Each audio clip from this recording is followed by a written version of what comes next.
আসসালামু আলাইকুম। Engineering thermodynamics lecture 1-এ আপনাদের সবাইকে স্বাগতম। আমি আব্দুল্লাহ বিন মাজ। ইঞ্জিনিয়ারিং থার্মোডাইনামিক্সের সমস্ত ক্লাস এসএইচ অপটিমার্স গ্রুপে ইনশাআল্লাহ আপলোড করা হবে। যারা mechanical power, automobile, refrigeration technology শিক্ষার্থীরা সরকারি চাকরির প্রস্তুতি নিতে চাচ্ছেন, তারা ক্লাসগুলো দেখে নিতে পারেন। আশা করি উপকৃত হবেন। চলুন শুরু করি। আমরা একেবারে বেসিক থেকে শুরু করার চেষ্টা করব ইনশাআল্লাহ। প্রথমে আমরা একটু তাপ নিয়ে জানবো, তাপ কী এবং তাপমাত্রা কী। যদিও এইগুলো আপনারা জানেন, তারপরেও আমরা একটু জানার চেষ্টা করি। এটা বেসিক কনসেপ্ট। হ্যাঁ, তো গরমের দিনে ফ্রিজে রিজার্ভ করা কোমল পানি কেমন লাগে? আবার শীতের দিনে গ্রামে মানুষ যে গোল হয়ে বসে থাকে আগুনের চারপাশে, কিন্তু কেন বলতে পারো? আসলে তারা গরমের দিনে একটু ঠান্ডা শীতল অনুভূতি গ্রহণের জন্য, আবার শীতের দিনে একটু উষ্ণ অনুভূতি পাওয়ার জন্যই বসে থাকে। তোমরা এগুলো দেখেছো সাধারণত। এই যে একটা ছবি এখানে আমি দেখিয়েছি, যেখানে আগুনের চারপাশে গোল হয়ে কিছু মানুষ আগুন থেকে একটু তাপ নেওয়ার চেষ্টা করছে। আরটা আমি কোমল পানীয় মোজোর চিত্র দিয়েছি। সাধারণত আমরা দৈনন্দিন জীবনে ফ্রিজে রাখা বা রিজার্ভ করা অথবা একটু ঠান্ডা কোমল পানীয় খেয়ে আমরা একটু আত্মতৃপ্তি নেওয়ার চেষ্টা করি। তো আসলে কেন এগুলা আমরা এই যে আগুনের চারপাশে বসে আমরা একটু তাপ নিতে চাই, বা একটু মোজো বা যে কোনো কোমল পানীয় খেয়ে আমরা একটু ঠান্ডা অনুভূতি নিতে চাই, এটা কেন? আর এটা কিভাবে আমরা এই অনুভূতিটা পাই? আচ্ছা, এটাই হলো তাপ, যা ঠান্ডা ও গরমের অনুভূতি জন্মায়। আমরা যখন শীতের সময় আগুনের চারপাশে হাত দিয়ে একটু আগুন থেকে গরম নেওয়ার চেষ্টা করি, তখন কি আমাদের একটু অনুভূতি হয়, তাই না? শীতল অনুভূতিটা কাটিয়ে একটু গরম অনুভূতি জন্মায়। তো এই যে গরম অনুভূতিটা জন্মাচ্ছে, এটাই হচ্ছে তাপ। কিন্তু এই গরম অনুভূতি তো এমনি এমনি জন্মাচ্ছে না। তাপটা আসলো কোথা থেকে? এই যে এখানে আগুনের ভিতরে যেটা দেখা যাচ্ছে, এখানে কি হচ্ছে? এখানে কিছুটা কাঠ অথবা কোনো খড়পাতা সেগুলো পোড়ানো হচ্ছে, তাই না? তো কাঠ ও খড়পাতা থেকে কিভাবে তাপ উৎপাদন হচ্ছে, তাই না? কিন্তু এই কাঠ ও খড়পাতার ভিতরে এক ধরনের শক্তি অন্তর্নিহিত আছে। সেটা কি? সেটা রাসায়নিক শক্তি অন্তর্নিহিত আছে। যে রাসায়নিক শক্তিকে আমরা জ্বালানোর মাধ্যমে কি তাপ শক্তিতে রূপান্তরিত করছি। তো শক্তির যে ফেজ চেঞ্জ হচ্ছে, এখানে একটু কাজ হচ্ছে, ঠিক আছে? এর মাধ্যমেই আমরা কি পাচ্ছি? তাপ পাচ্ছি। আবার এই যে মোজোটা প্রিজার্ভ করা হয়, কোথায় প্রিজার্ভ করা হয়? মোজো প্রিজার্ভ বা কোমল পানীয় প্রিজার্ভ করা হয় ফ্রিজে। রেফ্রিজারেটর চলে কিভাবে? সেটা কিন্তু বিদ্যুৎ শক্তির মাধ্যমে চলে, ঠিক আছে? তারপরে এখান থেকে উষ্ণতাটা চুষে নেওয়া হয় এবং কোমলতা দান করা হয়। যাই হোক, এই শীতল উষ্ণতা কিন্তু মানুষ এমনি এমনি পায়নি, কিছু একটা করা লেগেছে। সেই কিছু একটি হলো কাজ, অর্থাৎ তাপ এক প্রকার শক্তি যা রূপান্তর করে কাজ সম্পাদন করা যায়, যা ঠান্ডা ও গরমের অনুভূতি জন্মায়। এটা যারা তোমরা মেকানিক্যাল পাওয়ার টেকনোলজি অটোমোবাইলে আছো, তোমরা আরও ভালো জানো যে তাপ থেকে আমরা কিভাবে কাজ সম্পাদন করে থাকি। আমাদের যে হিট ইঞ্জিন আছে, হিট ইঞ্জিনে আমরা অন্তধরো এই যে ইঞ্জিনগুলো আছে, ইঞ্জিনগুলোতেও কিন্তু একই ফরমেশনে। সেখানে আমরা জ্বালানিকে পোড়াই, জ্বালানিকে পোড়ানোর মাধ্যমে কী পাই? প্রথমে তাপশক্তি পাই।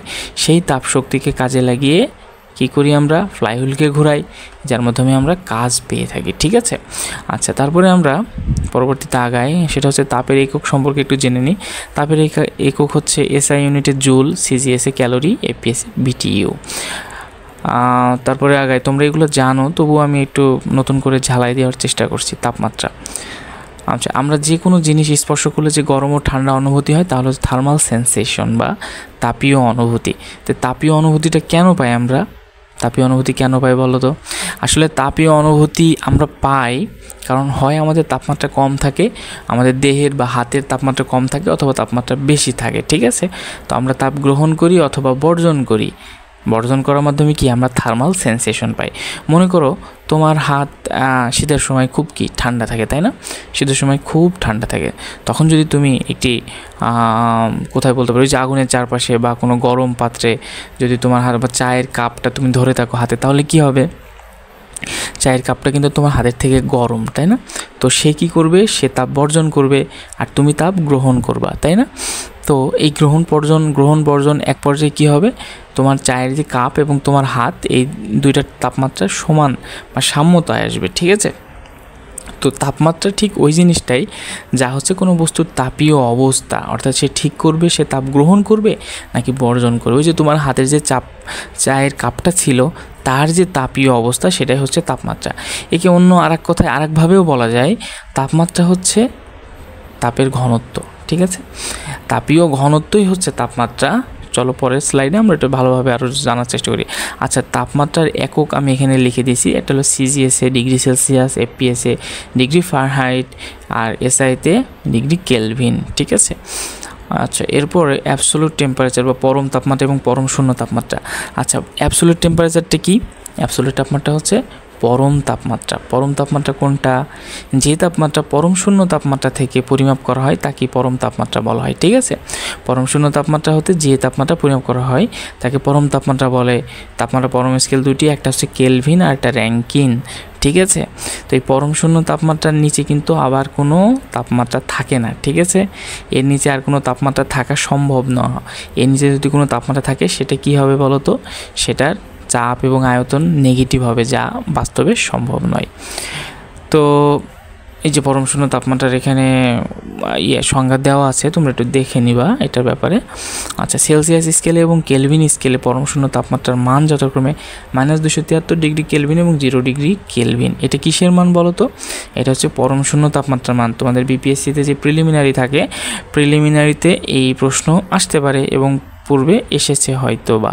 তাপমাত্রার পরম স্কেল কী কী আর পরম শূন্য তাপমাত্রার মান কী কী। আচ্ছা, তারপরে ট্রিপল পয়েন্ট বা ক্রিটিক্যাল পয়েন্ট।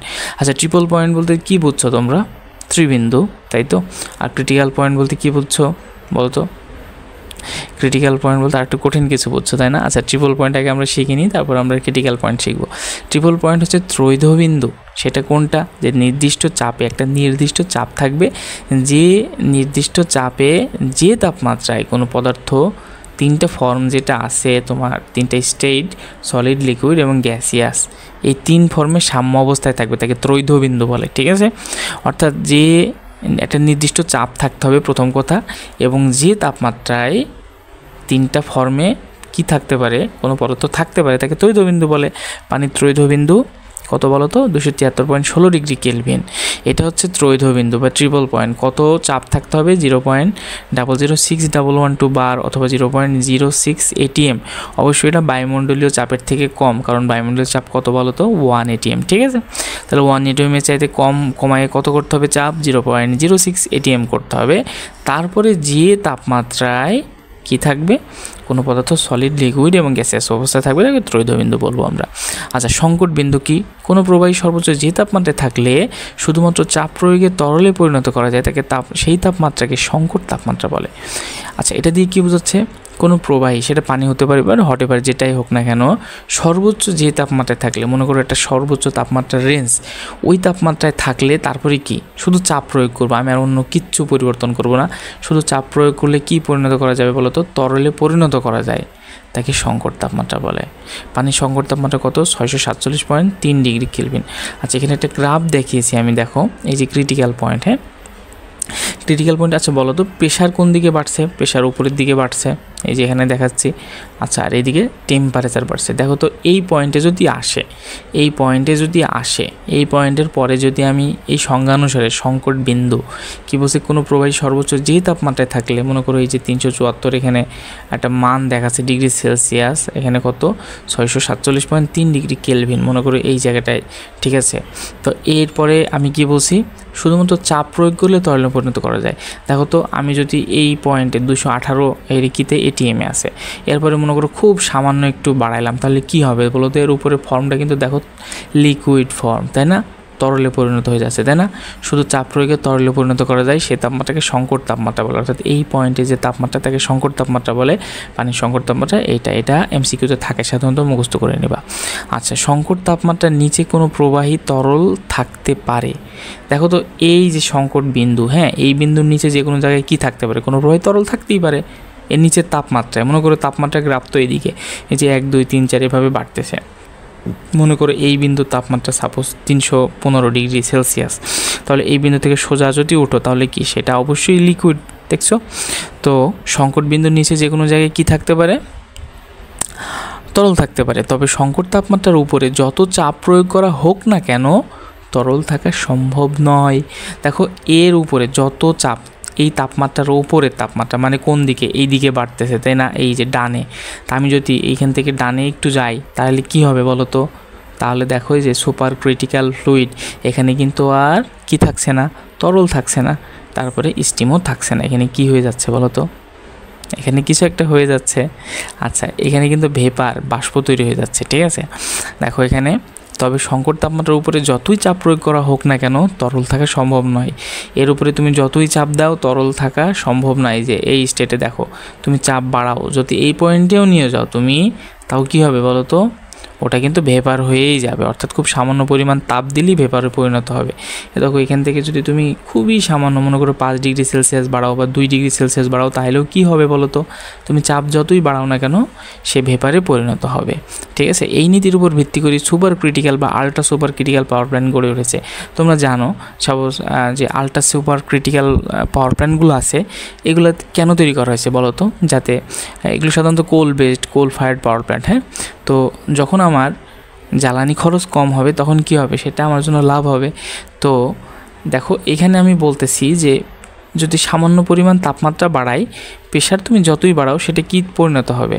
সেটা কিন্তু ওই ভেপারই থাকবে বা বাষ্পই থাকবে, হ্যাঁ। সেটা কিন্তু কোনোভাবেই তরল হবে না। অর্থাৎ এই ক্রিটিক্যাল পয়েন্টের উপরে আমি যদি খুব সামান্য পরিমাণ তাপমাত্রা বাড়াই, তাহলে আমি আলটিমেটলি আমার বিদ্যুৎ উৎপাদনের জন্য লাগবে কি, বাষ্প লাগবে, সেটা কিন্তু আমি পেয়ে যাচ্ছি, ঠিক আছে। তাহলে যদি এখানে অল্প তাপমাত্রা বাড়ানো লাগে, তাহলে আমার অল্প জ্বালানি লাগবে।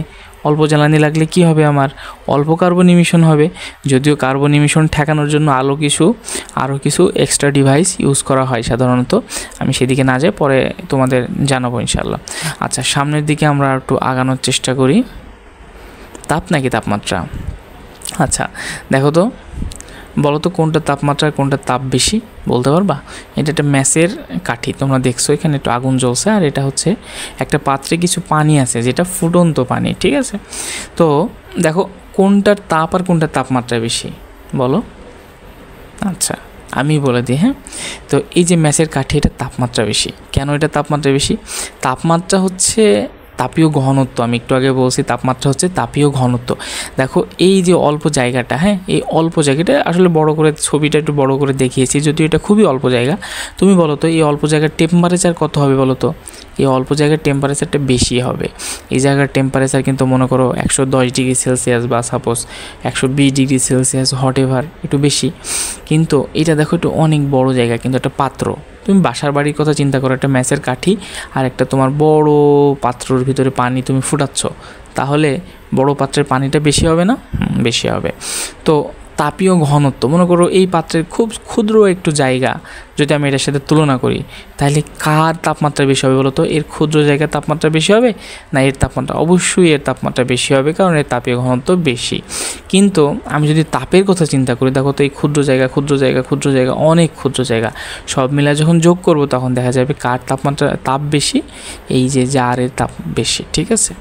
আচ্ছা, তারপরে দ্বিস্থির বিন্দু নীতি এবং বিভিন্ন তাপমাত্রা স্কেলের মধ্যে সম্পর্ক। আমরা একটু তাপমাত্রা স্কেলের মধ্যে সম্পর্কটা দেখে নেই, যদি তোমরা এগুলো জানো। যে তাপমাত্রায় বিশুদ্ধ পানি বিশুদ্ধ বরফে পরিণত হয় তাকে নিম্ন স্থির বিন্দু বলে। অর্থাৎ 0 ডিগ্রি সেলসিয়াস তাপমাত্রায় কী হয় বলো তো? বিশুদ্ধ পানি বিশুদ্ধ বরফে পরিণত হয়। আর ঊর্ধ্ব স্থির বিন্দু, যে তাপমাত্রা বিশুদ্ধ পানি বিশুদ্ধ স্টিমে পরিণত হয় তাকে ঊর্ধ্ব স্থির বিন্দু বলে, সেটা হতো 100 ডিগ্রি সেলসিয়াস, ঠিক আছে। এখানে আমি 3টা স্কেল নিয়ে এসেছি, এটা হলো তোমার ফারেনহাইট, আর এটা হলো সেলসিয়াস, এটা কেলভিন। তোমরা এগুলো জানো, তারপরেও আমি একটু দিয়ে দিলাম। দেখো এখানে ঊর্ধ্ব স্থির বিন্দুর কত, এই যে 212 ডিগ্রি ফারেনহাইট, এটা 100 ডিগ্রি সেলসিয়াস, 373 ডিগ্রি কেলভিন, ঠিক আছে। সকল স্কেলের জন্য পার্ট, এই যে এটা হলো পার্টের সূত্র, যে স্কেলের তাপমাত্রা মানে নিম্ন স্থির বিন্দু বা ঊর্ধ্ব স্থির বিন্দু মাইনাস নিম্ন স্থির বিন্দু। আচ্ছা, তারপরে আর একটু সামনে আগাই। তাপমাত্রা মৌলিক, এখানে কি করছে এটা তোমরা জানো, এই যে এই সূত্রটা আমি পুরোটা লিখছি। এখানে যা শুধু এই যে ঊর্ধ্ব স্থির বিন্দু মাইনাস নিম্ন স্থির বিন্দু, এটা যদি আমি বিয়োগ করে দিই, তাহলে বিয়োগ করার পরে আমি 20 দিয়ে ভাগ দিছি, হ্যাঁ, ভাগ দিলে এটা আসবে। তারপরে তাপমাত্রা মৌলিক ব্যবধান, ঊর্ধ্ব স্থির বিন্দু মাইনাস নিম্ন স্থির বিন্দু, এটা মৌলিক ব্যবধান না? এই যে দেখো তো 212 থেকে 32, এই যে এই দুইটা মানের ভিতরে যে পার্থক্য, এটাই হচ্ছে মৌলিক ব্যবধান, ঠিক আছে। 0 থেকে 100, এটাই হচ্ছে মৌলিক ব্যবধান, হ্যাঁ। আচ্ছা, সেলসিয়াস ও তোমার ফারেনহাইট স্কেলের তাপমাত্রা পরিবর্তন সহগ। সেলসিয়াস ও ফারেনহাইট স্কেলের তাপমাত্রা পরিবর্তন সহগটা জানি। সেলসিয়াস স্কেলের মৌলিক ব্যবধান 100 হলে ফারেনহাইট স্কেলে কত? 180, এটা তো জানো।